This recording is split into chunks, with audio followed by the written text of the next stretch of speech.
Om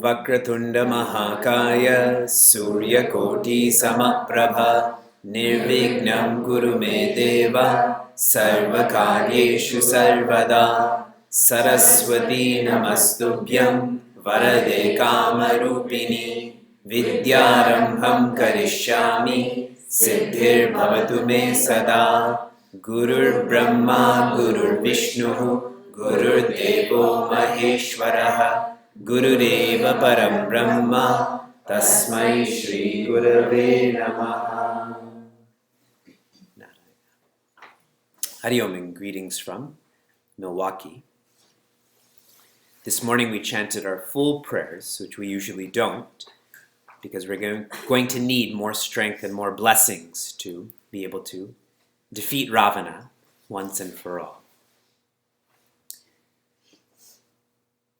Janami dharmam nacha me pravrittihi janami adharmam nacha me nivrittihi. This is a famous, powerful dialogue between Duryodhana and Bhagavan Krishna, where Duryodhana tells Bhagavan Krishna, Janami, I know. What do I know? Dharma. Nacha me pravrittihi, but this is not my nature.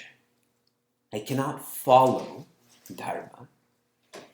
Janami adharma. I know what is adharma. Nacha me nivrittihi, but I can't let go of adharma. I keep following this adharma. We can all resonate with this. We know we should be early risers. We know we should be patient. But following is quite different. Duryodhana tells Bhagavan Krishna, don't give me a discourse on dharma, adharma. I can also give this discourses. But following, that is the difference between you and me. And simplifying this teaching, we are all fond of giving advice, but we still hold on to the vice, isn't it? We give advice, but we still hold on to the vice. And part of this is because we generally feel dejected. A dejected person is someone who knows their potential, but they can't live up to it. So they feel dejected, they're frustrated. Duryodhana, Ravana. And our Vedanta and Ramayana course is to transform that dejection into inspiration. Inspiration is when I know my potential and I know that I can tap into that. I know that I can live up to that.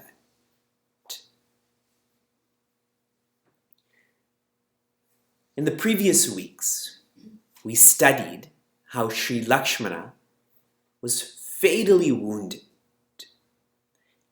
And some people wonder, how did Sri Lakshmana allow this to happen when Sri Lakshmana is the one who doesn't sleep, the one who doesn't eat, the one who's only unitasking? And how this happened, some say, when he went to fight Meghanada he never bowed down to Bhagavan Rama. In his excitement, he just went, but he didn't seek his grace and guidance. And this is why he was hit. And we know that Hanumanji brought Sanjeevani, met Bharata, came back, revived Sri Lakshmana. And that scene pauses, and Kumbhakarna is introduced then. And when Kumbhakarna comes onto the battlefield, he is destroying everything, everyone. And Bhagavan Rama sees all of the fear, and he leads the charge then. He's at the front of the army. And as he's doing this, all of the monkeys feel like they were in a famine, and now rain has come. Because Bhagavan Rama's skin is bluish. And Goswamiji describes that he was shooting arrows so fast, it was like lightning was going into people and coming out. If you can imagine how fast lightning is, and he's shooting like that. And he's able to defeat Kumbhakarna. How Bhagavan Rama has described his work, his physique, is most captivating in the Ramayana. And why this is most captivating, there's a reason for this. When we hear about all of that blood glistening on Bhagavan Rama's body like sweat, it becomes easy to visualize that. And if you can visualize that, it becomes your own then. So much of poetry, so much of visualization is used as a teaching technique in our scriptures so that we internalize this subject. We should be captivated. This retreat, the theme is Vedanta Unplugged. And if you take it literally, there's not too much to it. But the idea is to unplug from that which is not Vedanta, that which is not helping me be happier, and plug in to Vedanta, that which will help me be happier. We have to capture our minds from the relative, and this is easy when the absolute is captivating. That's why the poetry, Bhagavan Rama, are so beautiful. And I only covered two lines a week. I wish for all of you that you're able to study every line to appreciate even more clearly how much beauty there is. Kumbhakarna dies. Then Sri Lakshmana bows down to Bhagavan Rama and then is able to defeat Meghanada. And when Meghanada is defeated, the Devatas are overwhelmed with joy because he was more dangerous than Ravana. Ravana has a boon that he can only essentially be killed by a mortal. He can't be killed by anyone else. But Meghanada's boon was he can only be killed by a mortal who's never slept or eaten for 14 years. Now, what kind of personality is there that has that qualification? Only Sri Lakshmana. So the Devatas are rejoicing that Meghanada is more dangerous than Ravana, and now he has died. And when Hanumanji brings Meghanada to Lanka, Ravana faints. When everyone else dies in the Ramayana, Ravana is upset, but he never faints. But only with Meghanada, he actually loses consciousness. Because he also knew that he is the hope to fight with Rama. Everyone is most sad in Lanka. And we completed our study last week where Ravana was telling Mandodari and telling everyone else in Lanka how these bodies are relative. We shouldn't be attached. He's giving this advice to all. And remember, Ravana is a scholar, like Duryodhana, also a scholar. And so in Sanskrit we have a saying, Paropadesham Pandityam. Para Upadesha, giving advice to others, we are all Pandits. We are also scholars. So again, please don't think that Ravana and Duryodhana happened in Dwapar Yuga and in Treta Yuga. Kali Yuga, it's worse. Now we continue our study, and there's so much to share here. This is such a dense part of Ramayana. I am on the 80th section of Chopais, the 80th section, and I'm reading the 5th Chopai. There's only one line. What is shared here, Bhagwan Rama is talking to Vibhishana, and he says, Sakha, Vibhishana, you're my friend. Dharma Maya Asaratha Jake. The one who owns this chariot, and this chariot is filled with or pervaded by Maya, the word Maya, Dharma. This is not a Yuddharata, this is not a fighting chariot, but this chariot is for Dharma, for responsibilities. Jitana kahuna katahu ripu take. For such a person, they don't have to defeat any enemies because they don't have any enemies. You only have to defeat an enemy if you have one, but if you don't have one, there's no one to fight. And so this line is from a lovely part of Ramayana that is known as Vibhishana Gita. This is a line from the completion of Vibhishana Gita. And I'm telling you in advance that we will not study this in entirety this class. In the next class we will. I just want to introduce this. So, leading up to this line. When Ravana finally comes out of this unconsciousness, is done giving his discourse to the people in Lanka, he says that he has to fight Bhagwan Rama now. And when he makes up his mind to do this, there are so many bad omens that manifest. So many bad omens. And one of the bad omens I want to talk about is owls who are to sleep at night, they stay awake during the day. That's one of the bad omens. And what is the Hindi word for owl? Ullu. And whenever you hear this word ullu, what do you also think of? You think ulluka patta, correct? And I was doing some research on ulluka patta. So ka means of, patta means son. So you are the son of an owl. You are the child of an owl. And that's a really weird insult, you know? You're the son of a tiger. You're the son of a peacock. You know, are you hurting me? Are you praising me? What does that actually mean? But here what's pointed out is that when an owl is awake during the day, it's not supposed to be, right? So that owl is foolish, and if I'm the son of a fool, I'm even more foolish. Yes? So Ravana's like Ulluka Patta. So now, see how much we study in Vedanta in Ramayana. We study so much of language and insults and so on. So all of these bad omens are happening. And then Ravana goes forward with his Chaturangini. Have you heard of this word before? Chaturangini. What does it sound like? Chaturangi means chess. Chaturangini is the 4 parts of a military. The elephants, the cavalry, the chariots, and the infantry. That is the 4 parts of a military.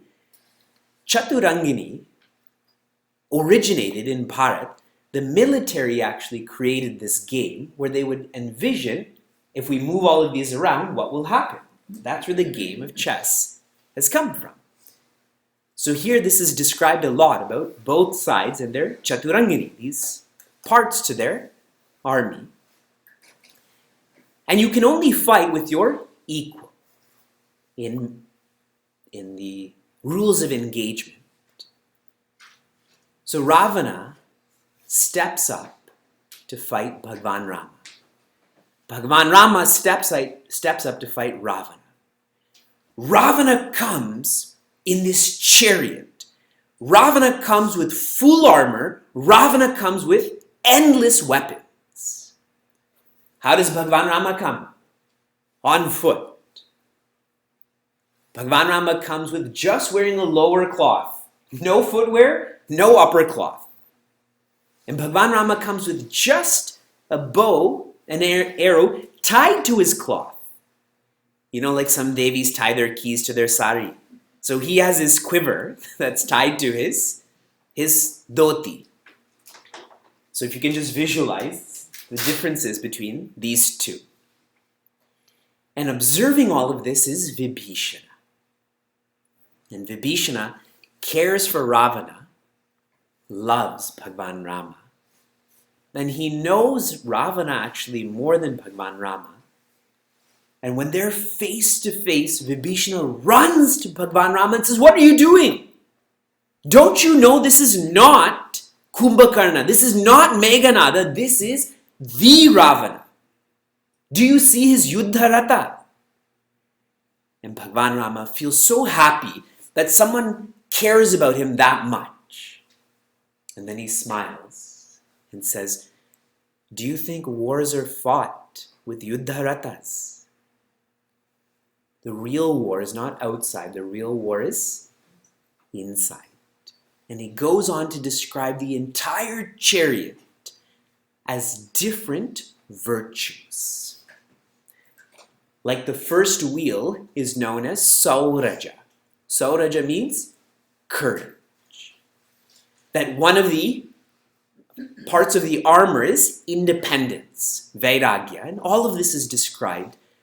And this is such a lovely message for all of us. This is such a lovely text. So for the sake of time, we're not going to study this even remotely right now, but all of next class we will devote to Vibhishana Gita because it's so important. So that's some of the Vedanta, the Ramayana. So let's focus on the Vedanta, on what I've just shared. What does an ignorant person do? Suppose I'm ignorant about my health. I'm ignorant about cigarette smoking or cholesterol or stress. If I'm ignorant about this, that means I ignore my health, isn't it? Ignorance we tend to make too abstract, but ignorance simply means I ignore. Someone who is ignoring doesn't see. If I'm ignoring you, that means I don't look at you. I don't look at what you're feeling. Ravana, not paying attention to the omens, is a symbol of how ignorant he is, that he's not seeing what is going to happen. He's unable to see that. And particularly, Ravana thinks that Mother Sita is a woman. He thinks that Bhagwan Rama is a man. He thinks that they are mortal. Now, why does Ravana think that?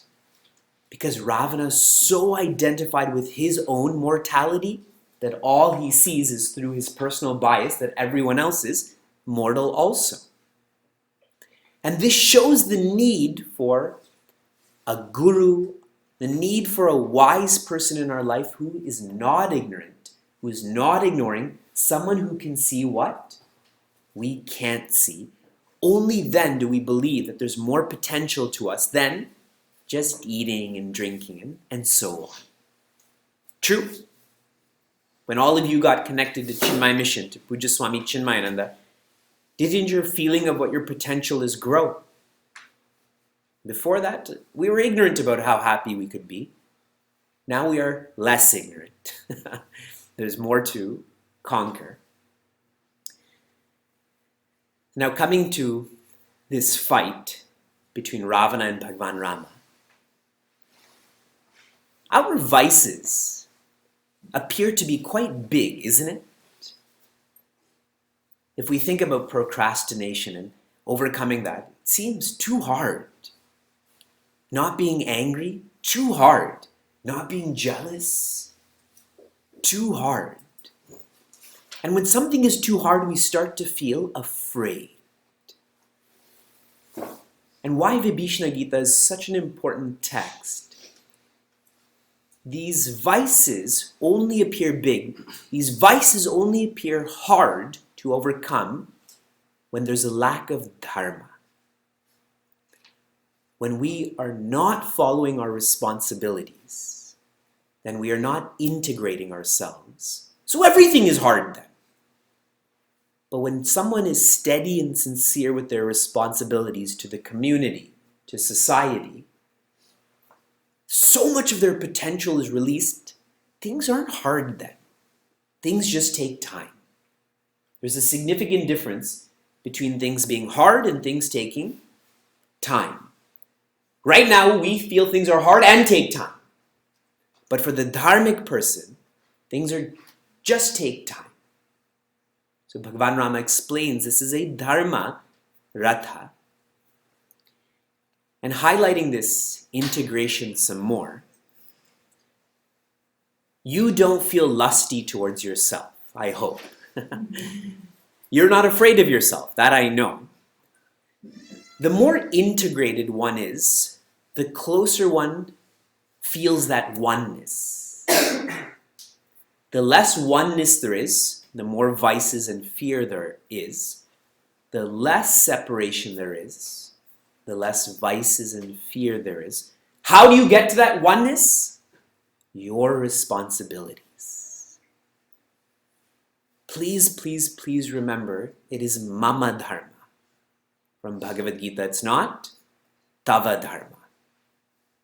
Your responsibilities. Every one of us has the key to being vice-free. Every one of us can ride a dharma ratha if we choose to. Vibhishana doesn't understand this. Bhagavan Rama does help him to understand this. And I will share in more detail how he feels afterwards.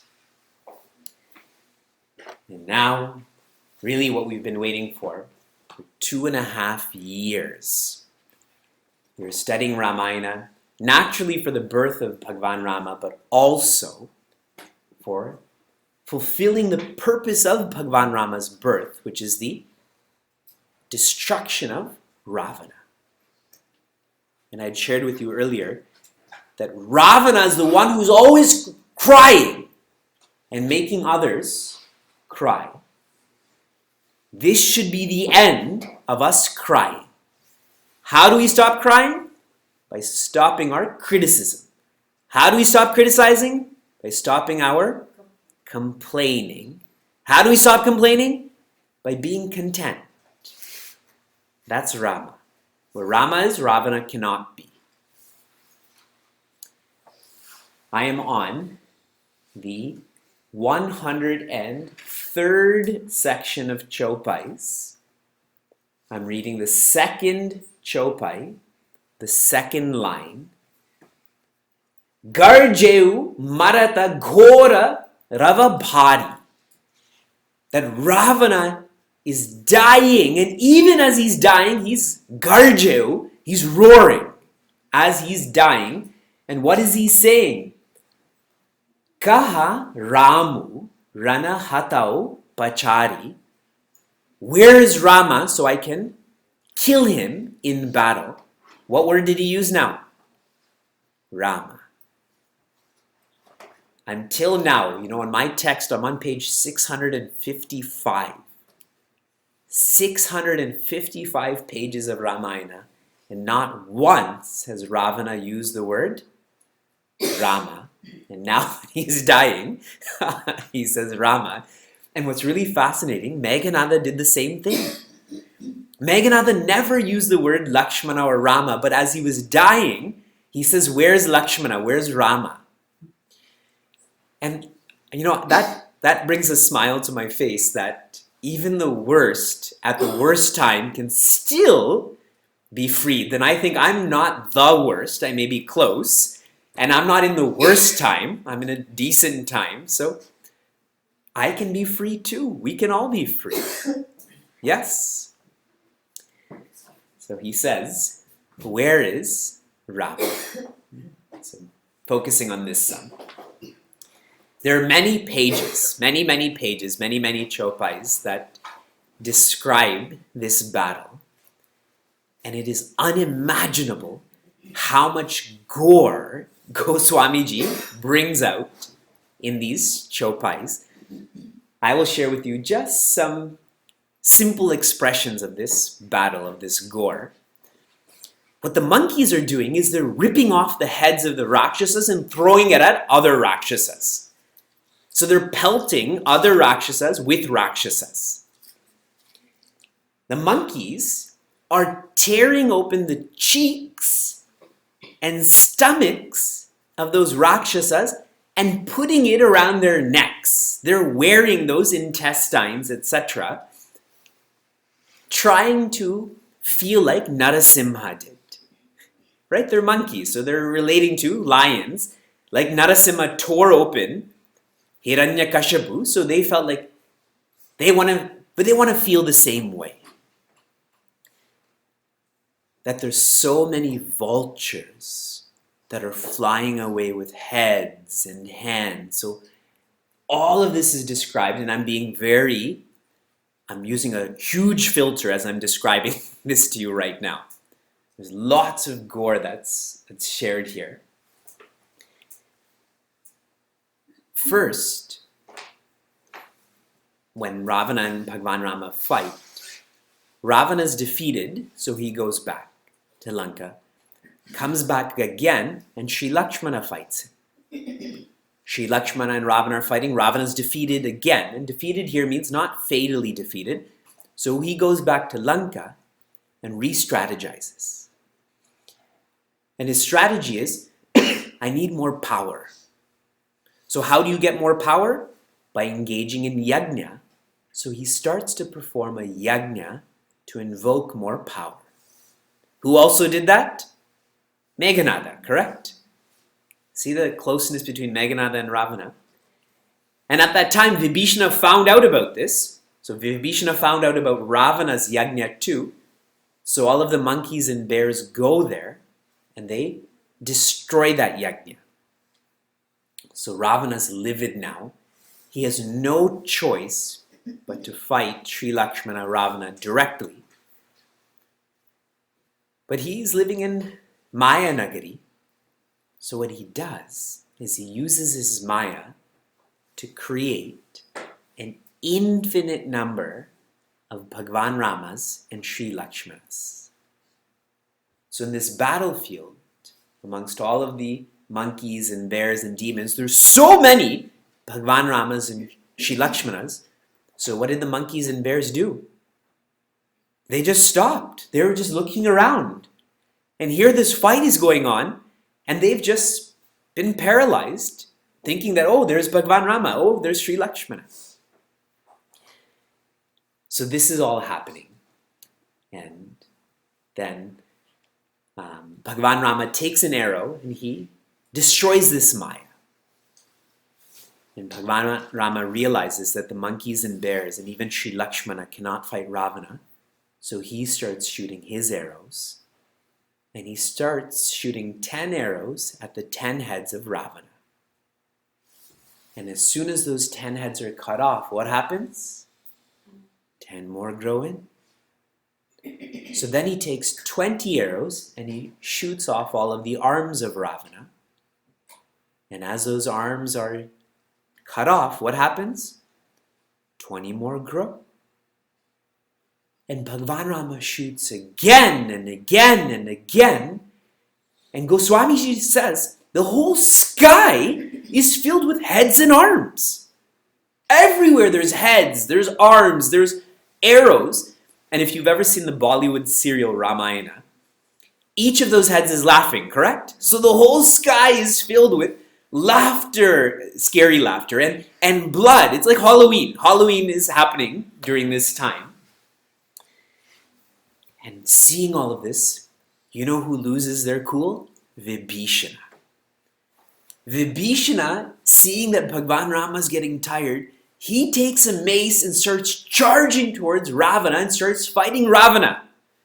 Now we never feel Vibhishana will fight Ravana, but he does too. Everyone's involved. So he's furiously fighting Vibhishana against Ravana. But this is Vibhishana, so he gets tired also. So he comes back to Bhagavan Rama. And Ravana tries more of his Maya now. First he manifested millions of Bhagavan Ramas and Sri Lakshmanas, and that didn't work. So now he manifests millions of Hanumanjis. And all of these Hanumanjis surround Bhagavan Rama with rocks and teeth that are clenched. Now we never imagine Hanumanji like that. But imagine millions of Hanumanjis. It's a very scary thought. And Bhagavan Rama once again takes his arrow and he destroys that sleight of hand, destroys that whole sorcery. And this just keeps happening. And news comes to Mother Sita that Bhagavan Rama is unable to defeat Ravana.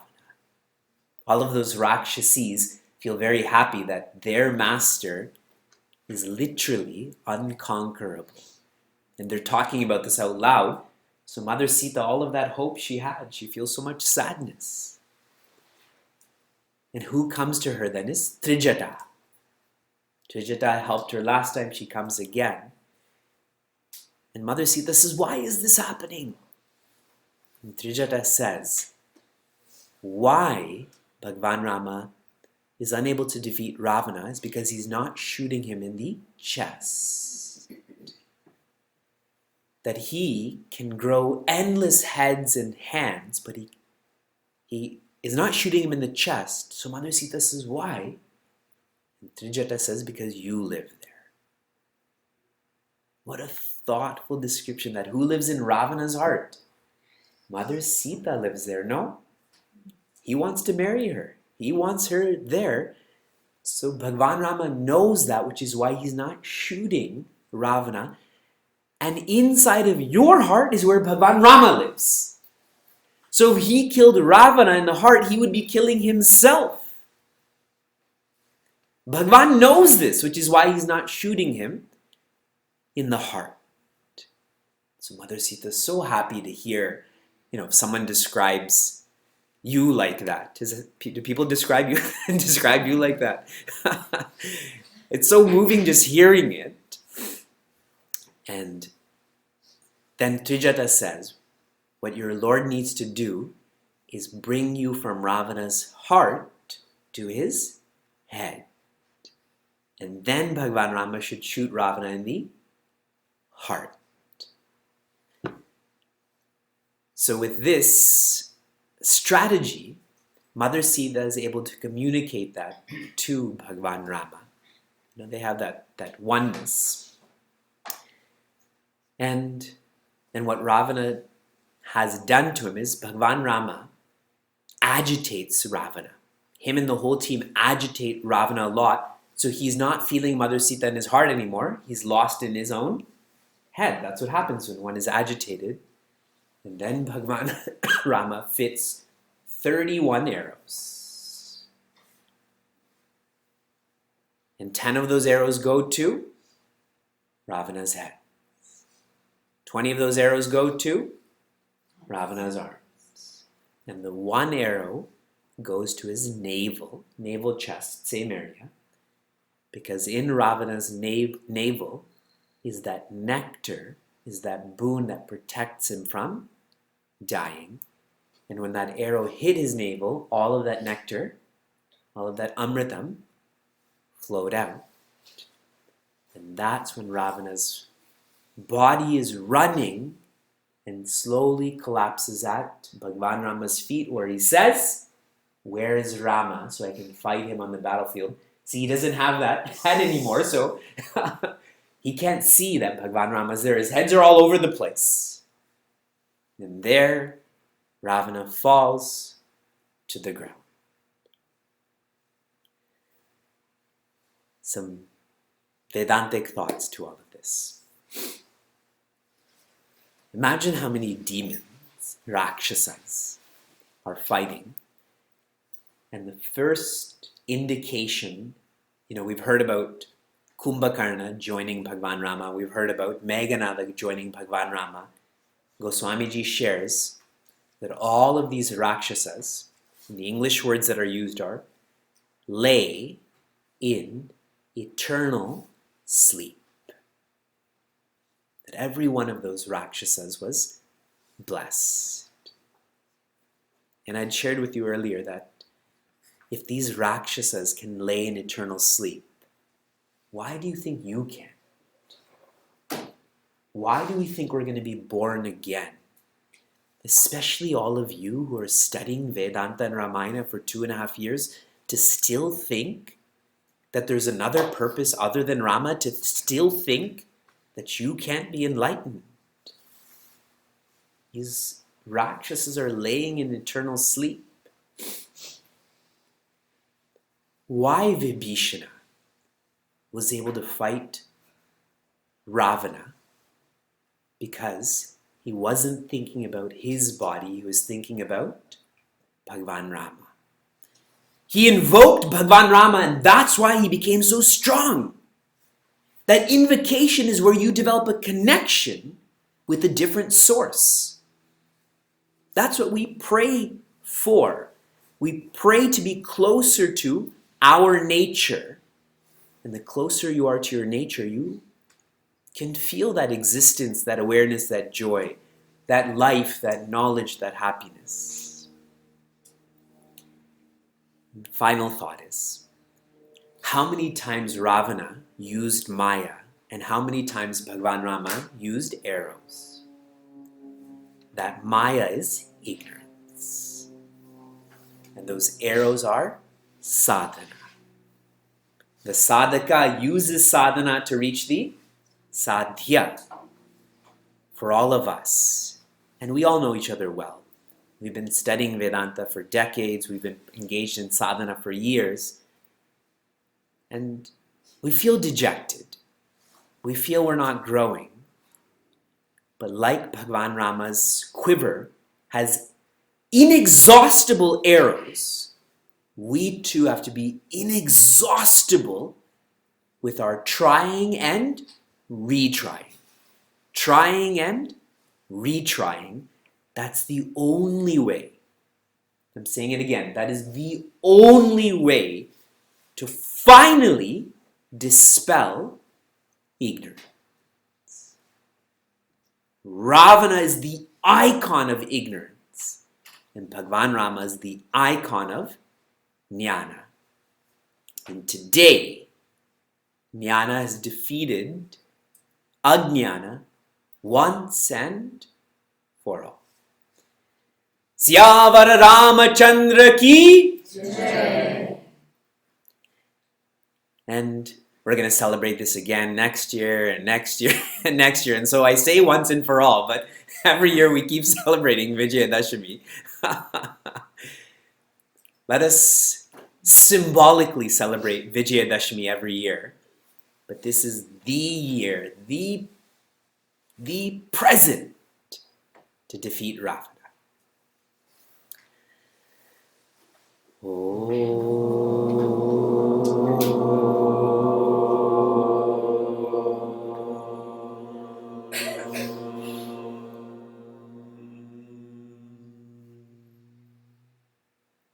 Nada.